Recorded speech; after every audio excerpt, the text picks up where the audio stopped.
I'm Councillor Susan McGarrick, the Mayor of Morley for the civic year 2023 to 2024.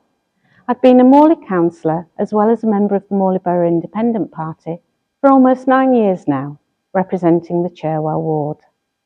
It's a great honour to be the Mayor of Morley, and it is a busy role. I'm invited to many different events. The largest one is Yorkshire Day, and last year we went to Rotherham. I met with many other mayors there and we had a wonderful day. It's such an honour to be able to do that, representing Morley and talking about our town and its superb town hall. Other key occasions are the Remembrance Parade and St George's Day Festival. The Mayoress and I particularly enjoy visiting schools and care homes, as well as attending events arranged by Morley Elderly Action and SAFA. I also host events here, and it's such a joy to share our beautiful town hall with other mayor and civic guests, as well as the people of Morley. Sometimes it can be the first time that they've been inside the town hall, and it's simply wonderful when you see the joy on their faces, particularly when we look at the grand staircase. So I'm grateful that Morley Archives is making this film, because we will have something for the future to show more people what a fantastic building we have and how it has evolved since its beginnings nearly 130 years ago.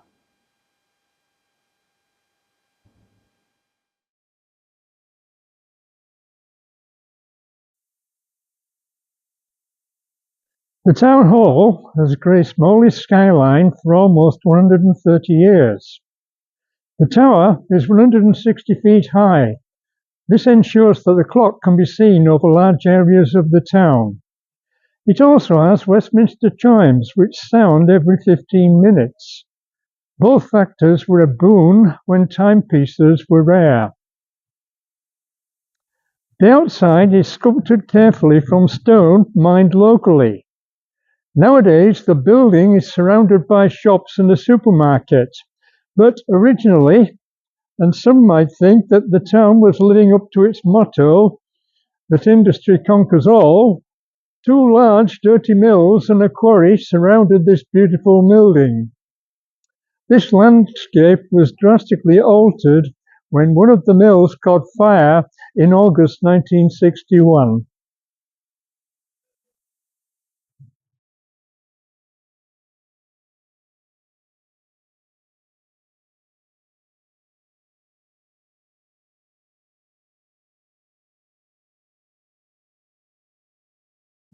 This statue was made from Morley stone by local sculptor Melanie Wilkes. It's the town's tribute to its weavers.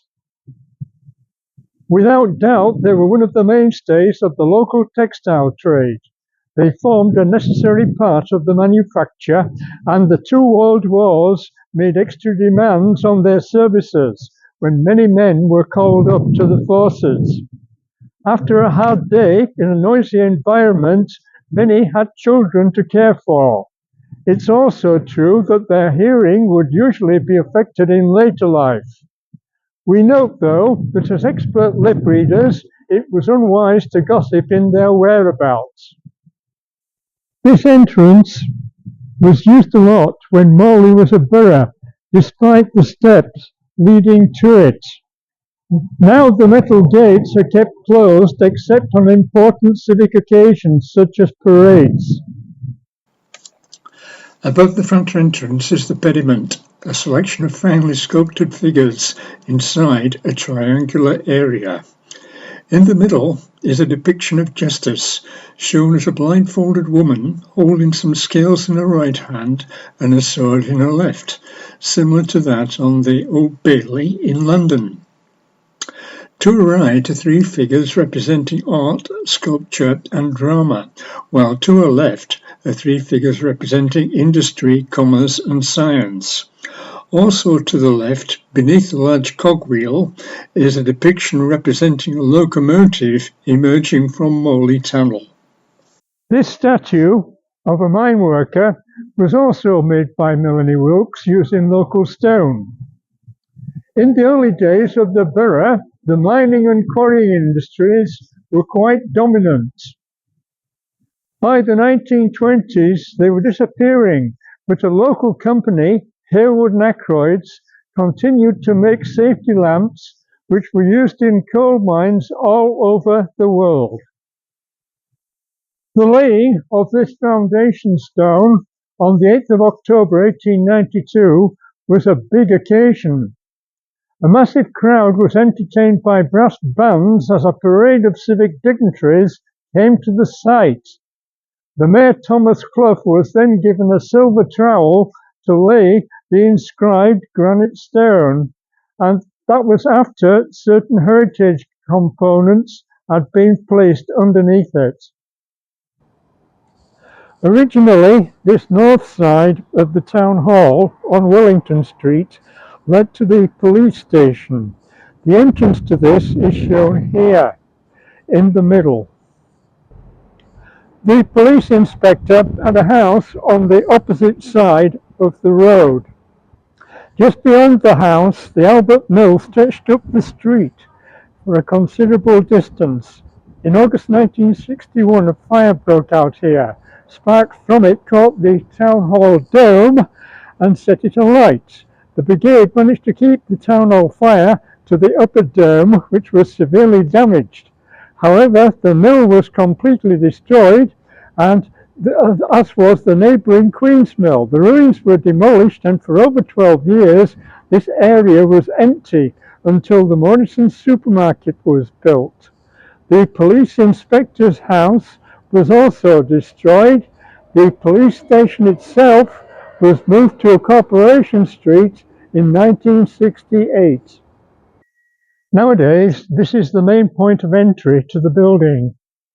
It leads directly to the finely decorated ground floor and the Alexandra Hall, where events are regularly held.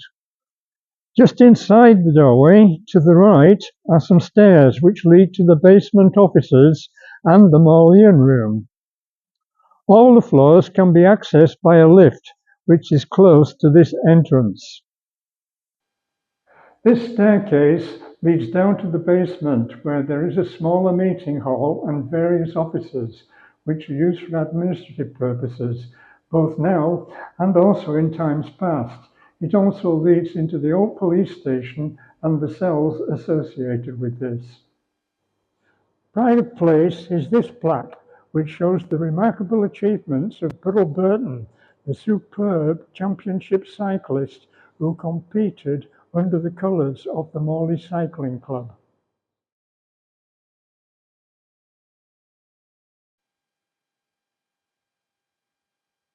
This was originally called the Minor Hall, with a capacity of approximately half that of the Alexandra Hall. Later, it was called the King's Hall, but this wasn't popular, and it was then renamed the Morley Room. Its acoustics are not good enough, really, for musical performances, so nowadays it's used mainly for social gatherings of organisations such as the Elderly Action Group, or for exhibitions. Its capacity is of the order of 250 people when full.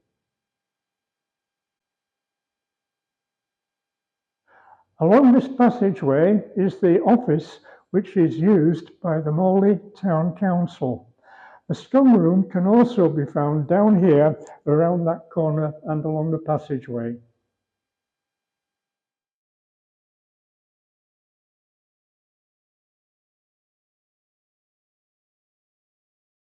Before the town hall was built, Morley people met in halls attached to churches or the local co-op if they wished to debate local or national issues or enjoy entertainment. This was greatly improved with this fine hall, specially designed for those purposes. It's 91 feet long and 46 feet wide, and it extends through 2 stories.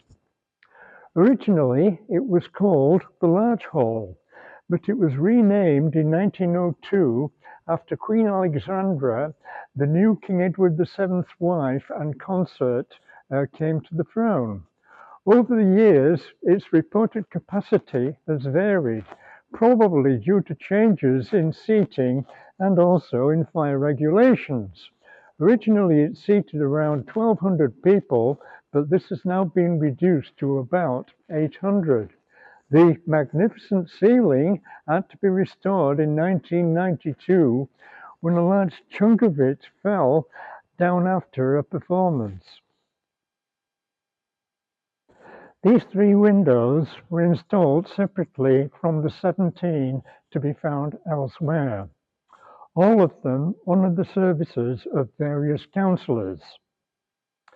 That in the middle was installed in 1922 to commemorate the work of Alderman J.T. Horsfall, and it's dedicated to progress. It shows how the textile trade evolved from its simple beginnings at the Crank Mill to the Gilroyd Mill, which employed hundreds of people in 1922. Likewise, the chapel on Troy Hill was replaced by St Mary's Chapel of Lockwood and Mawson, famed for their work in salt air. Perhaps our tongues are firmly in our cheeks when we see this window, since the textile trade has now disappeared and St Mary's was ravaged by fire in 2010. The other 2 windows were both installed in July 1950. On the right is a window dedicated to Brian Bradley Barker, who was the mayor 4 times. He was known as Morley's Chancellor of the Exchequer for his long-term services looking after the town's finances. That on the left is dedicated to Thomas Arthur Marshall, who was the mayor twice and a textile manufacturer of note who served on the council for over 35 years.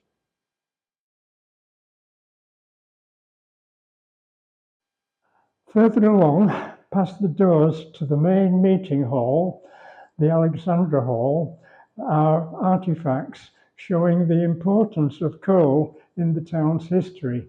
Some of the consequences are shown, such as the awful disaster in 1872 when 34 men and boys were killed at the Morley Main Colliery. However, this pit employed around 900 men until it closed in 1909. Coal was mined in the borough until 1968. Members of the Morley Elderly Action have embroidered various displays to show the town's history and its culture. There are murals on Morley Tunnel and the advent of the trams to Leeds in 1911, as well as tributes to people born in the town like Ellen Fielding, who have achieved national fame. And we simply had to feature the words of Sir Harry Hardy, in which he often said that he thought that Morley was the centre of the universe. This stained glass window is one of 17 put in place after 1902, all of common features. They're associated with individual local dignitaries who wish to show involvement with some human activity or emotion. In this case, the dedicatee was George Fox, who was the architect of the town hall, and it makes sense that he's associated with architecture. This is shown in Latin, and the dedicatee's initials are inscribed at the top. Each window cost £25. They were designed in London and made in Leeds. Morley suffered very little damage during the Second World War, since it was largely ignored by the German bombers.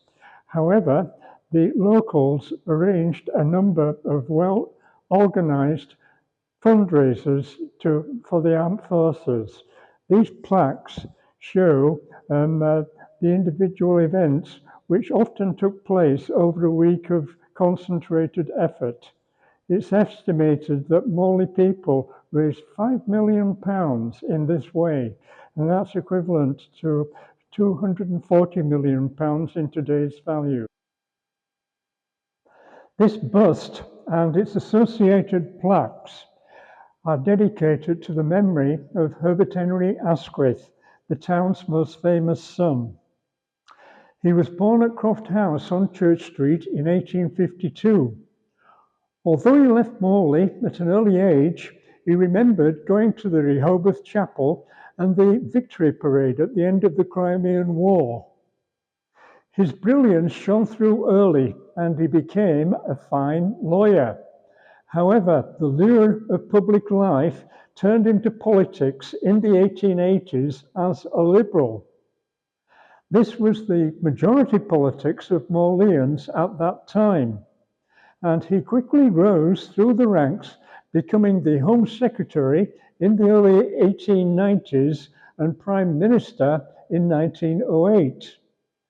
Now he's regarded as a fine, reforming Prime Minister, introducing old age pensions and social security, besides restricting the power of the House of Lords.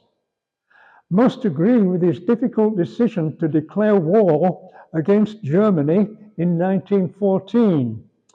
Sadly, he didn't lead this horrible conflict at all well, and he had to resign in 1916. His record on women's rights was also poor.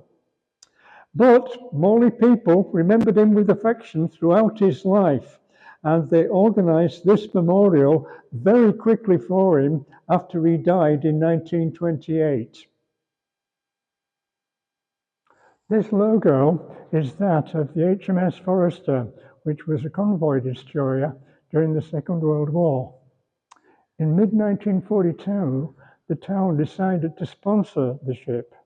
It completed many missions on dangerous and complex runs to Murmansk in Russia, Malta in the Mediterranean, and the Atlantic convoys. Its workings were so exhausted at the end of the war that it was then scrapped. Here is the original entranceway to the town hall, directly from Queen Street up the steps outside the hall. It was used a lot during the times of the borough, when the town's affairs were administered from here. Now, much of this is done from Leeds, so footfall into the town hall is much less than before, and the main entrance is in Windsor Court. And the gates here are actually left closed except for important civic occasions. The metal gates at the entrance can be retracted into the wall. In the days before radio and television, the mayor would stand outside it on the steps to announce any event of national importance. Inside, careful attention has been made to making a mosaic featuring the town's coats of arms. This graphic explains features in the coat of arms. A weaver's shuttle, a cotton plant, and the sheep's head represent aspects of the textile trade. The pick and shovel represent its mining industry, and the town's motto, which is in Latin, translates as "Industry conquers all."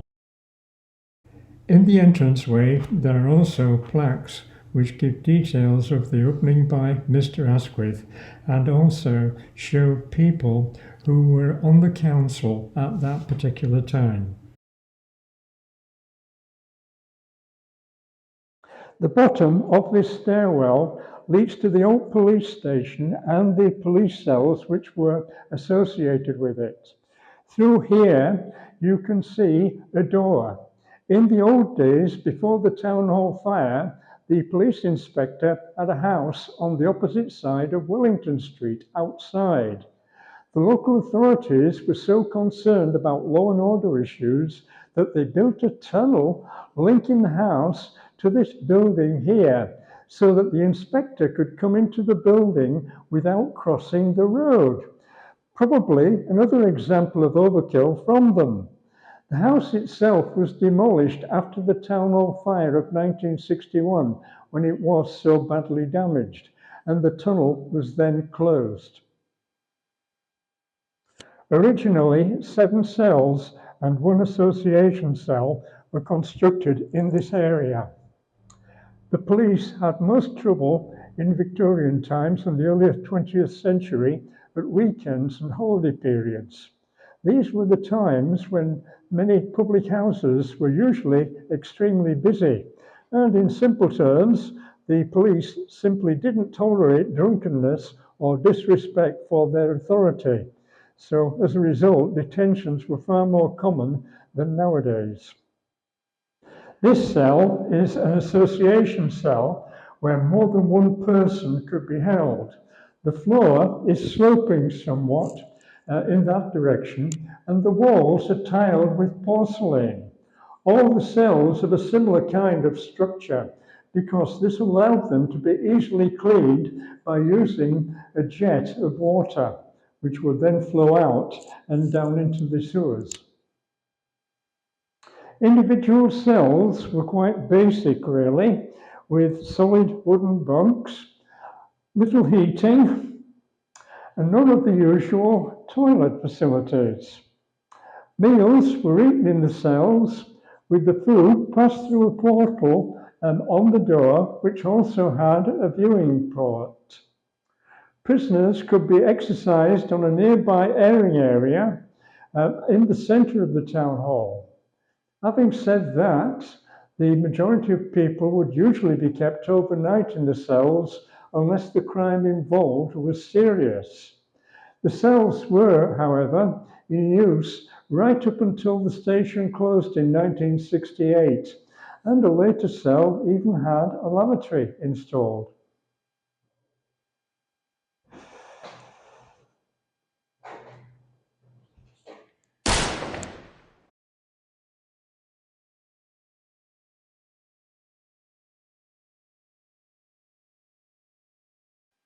All of the officers down this passageway were used by the police in Morley from the opening of the town hall in 1895 to 1968, when they were transferred to the station on Corporation Street. During the whole of this time, the force numbered at least 20 officers, and sometimes more. The first female officers came to town in 1963-64. In the early days, it's notable that people were generally more deferential to them, and the police would not accept any lack of this. Later, neighbourhood coppers like the legendary Buncliffe Bill were liked and respected by most people. Nowadays, these officers are used for administrative purposes. It's also notable that this is the way to the courtroom from the cells. The court met on Mondays. If someone had been kept in the cells over the weekend, they would be escorted from there to the courtroom. This doorway opens onto Wellington Street. People wishing to contact the police could enter here to talk to the desk officer in charge. And usually he was sat through this doorway here, and beyond him was the office for the police inspector. To my left here is where the charge room was, and there the police activities were more formal, although at a pinch people could talk occasionally to the officers in that particular room.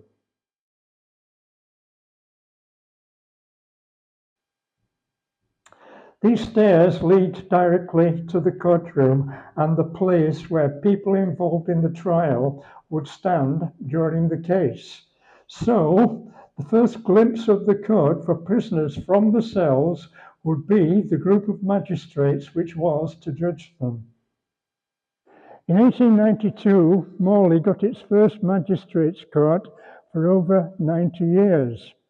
The town clerk approached the Home Secretary, who just happened to be Herbert Henry Asquith, so therefore it was easily arranged. However, it was sited in the old town school on Try Hill with very basic furnishings. In the new town hall, attention was given to this section. So keen were the locals to install an efficient system for law and order that the court was opened several months before the official opening in October 1895, and the proceedings were usually held on a Monday morning. I'm sat in the Chief Magistrate's seat. Usually, in a court case, there would be only 3 magistrates, so you can see there's a little bit of overkill here. Below them is where the clerk of court would note the details of the case. After hearing the details, the magistrates would go to the retiring room there to discuss their verdict. This would then be delivered to the court. I'm in the witness box. To my left, in the higher platform, is where the person or persons relating to the trial would stand. And below this is the area taken by legal authorities who will present the case for or against these people. Members of the press could sit in this area beyond the legal people. At the back of the court is the seating for members of the public who wish to attend the trial. This still gives full overview of the whole court.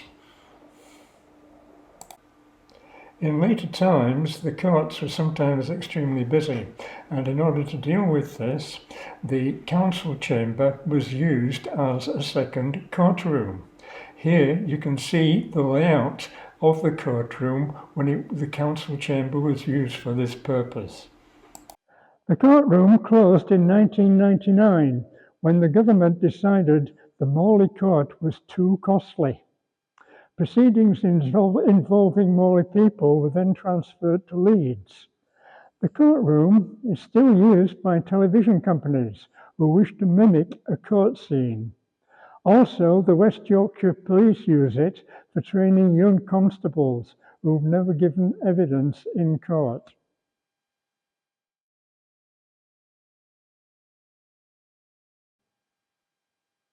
This is the staircase to the first floor of the building where the mayor and the councillors do their work.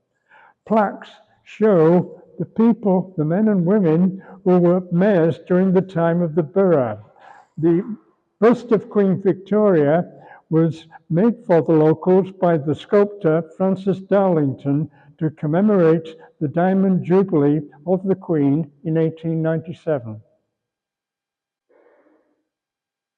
These are the finely decorated stairs which connect the ground floor to the first floor. The town did not spare itself in decorating them. One can imagine the impression that the mayor made on guests when he or she went down to greet them, fully robed and wearing the mayoral chain.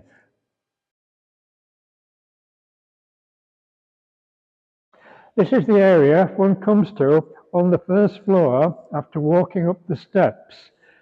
The floor is covered with beautiful mosaic tiling, and all around are stained glass windows. The ones we're showing are amongst a group of 17 which were installed on or slightly after 1902.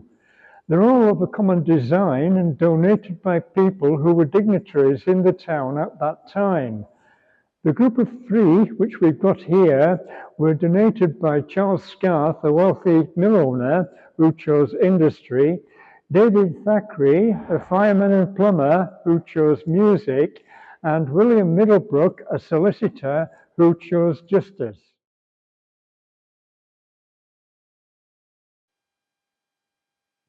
This is the main banqueting hall where the town entertains important guests or exhibits material that it's proud of.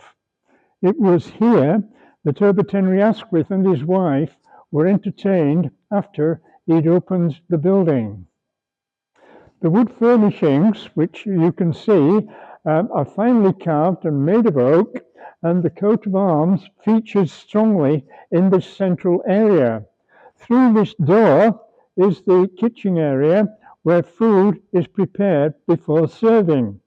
In the old days, the cooking was done on the floor above this and brought down to the kitchen area by a dumb waiter.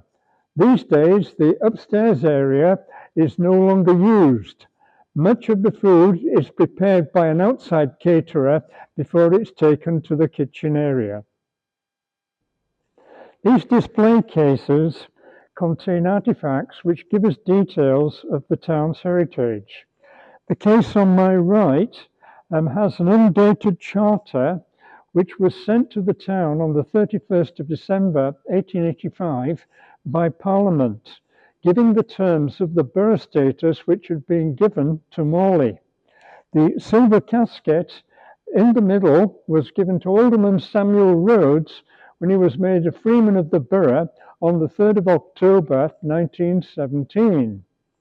The case on my left shows the visitors' book, which was signed by Queen Elizabeth II and Prince Philip, together with those of the local dignitaries who'd met the royal couple when they visited the town on the 28th of October 1954.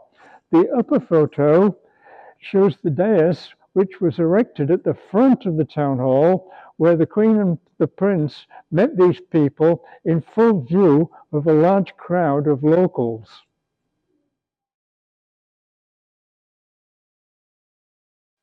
This room is used for smaller receptions for visitors or to show off important exhibitions. Even so, it's no less grand with its elegant oak furnishings. The walls are covered with photographs or displays of people or events which were important in the town's heritage.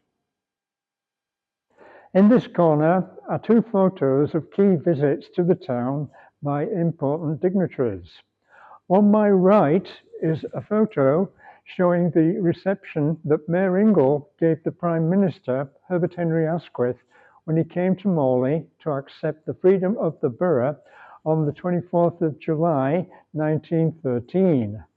On my left, the photo shows the dais on the steps of Morley Town Hall, and this was constructed for the visit of Queen Elizabeth II and Prince Philip when they visited on the 28th of October 1954.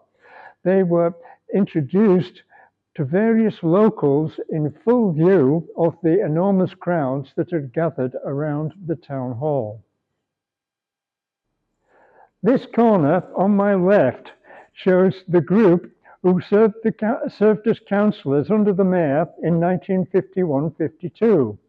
The display on my right is a document showing a friendship agreement between the town of Siegen in Germany and Morley.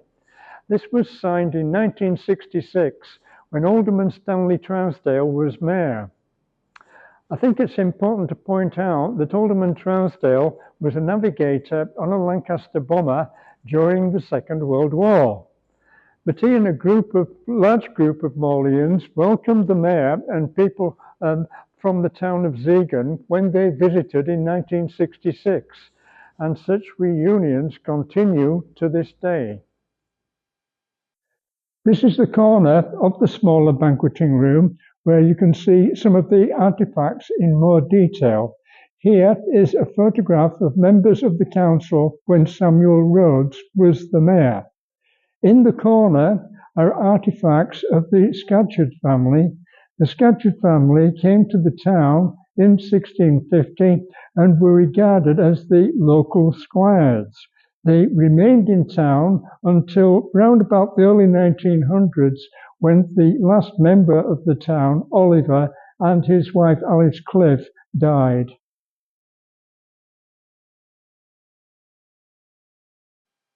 It's here that councillors can hold meetings or interview people.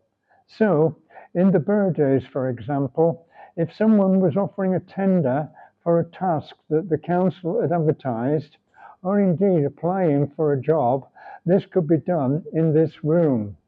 I imagine that this was quite daunting, as the interviewee would usually sit in the space between the circular tables with councillors all around questioning and judging.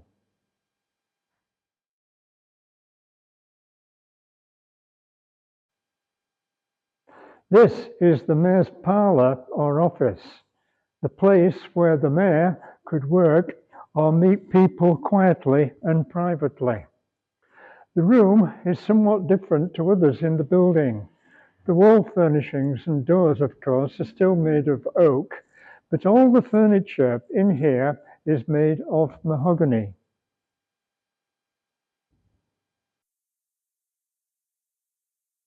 I think you can be sure that when the town hall first opened, this fireplace was actually used fully with coals inside there. But of course, that hasn't happened for a long time now. Instead, you can see the fireplace is covered by this ornament showing, which has been nicely worked, showing the town's coat of arms with the town motto, Industria Omnia Vincit. And over there to my right is a pendulum clock with, for the pendulum, a silver shovel. That silver shovel has got an interesting history. It was used by the mayor in 1891 to cut the first sod of the Withensclough Reservoir, which is situated up in the Pennines just outside of Mytholmroyd. That was really important thing to happen because it meant that Morley got its first and ample source of water, which was cheap and easy to obtain. The majority of photos on show in the Mayor's Parlour are of people who had received the freedom of the borough. So in this corner, the lower monochrome photographs show, first of all, that's Herbert Henry Asquith, and then that is the 6th Earl of Dartmouth, who was the first person to receive this honour. Above them is a portrait of Sir William Middlebrook in his robes as the Lord Mayor of Leeds. He was also the Mayor of Morley and an MP. The last freedom ceremony was in 1972, when Sir Harry Hardy, Sir Alfred Broughton, and Clara Hepworth, the town's first female mayor, were given the award. The two coloured photographs below Sir William Middlebrook are of other local people who've been mayors of both Leeds and Morley in recent times. So here we see Councillor Bob Gettings with his wife Leslie, and here we have Councillor Judith Elliott and her husband Terry. This Jacobean chair in the corner is known as the Chair of Justice. This was used by the local magistrate Watson Scatcherd when he presided over a court which was held, can you believe, in the Nelson Public House in the early 19th century. Apparently, the sittings could be quite rowdy and a constable was needed to keep order.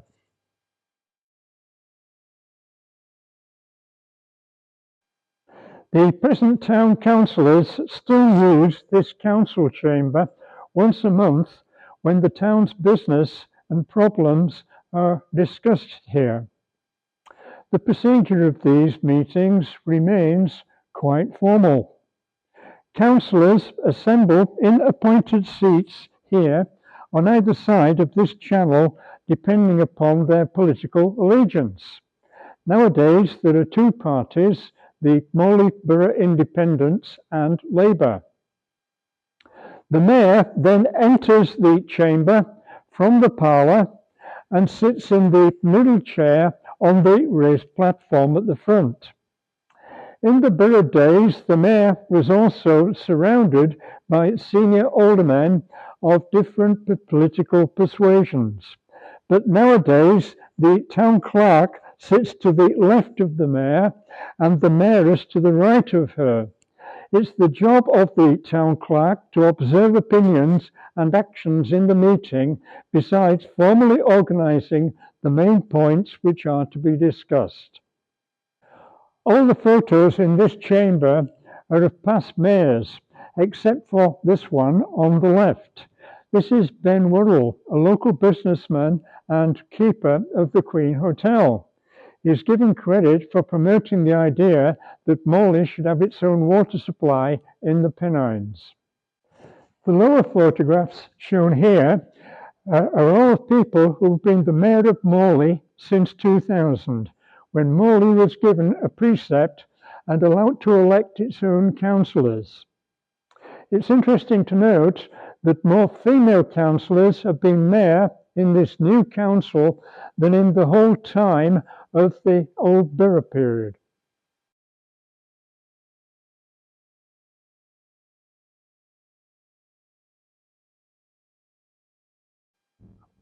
In the days of the borough, council meetings were more formal, and the councillors wore robes.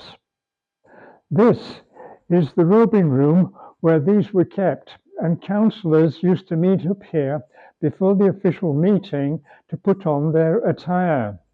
The robes were kept in the cabinets, which were labelled with the names of the wards represented by the councillors to allow them to find and store their robes more easily.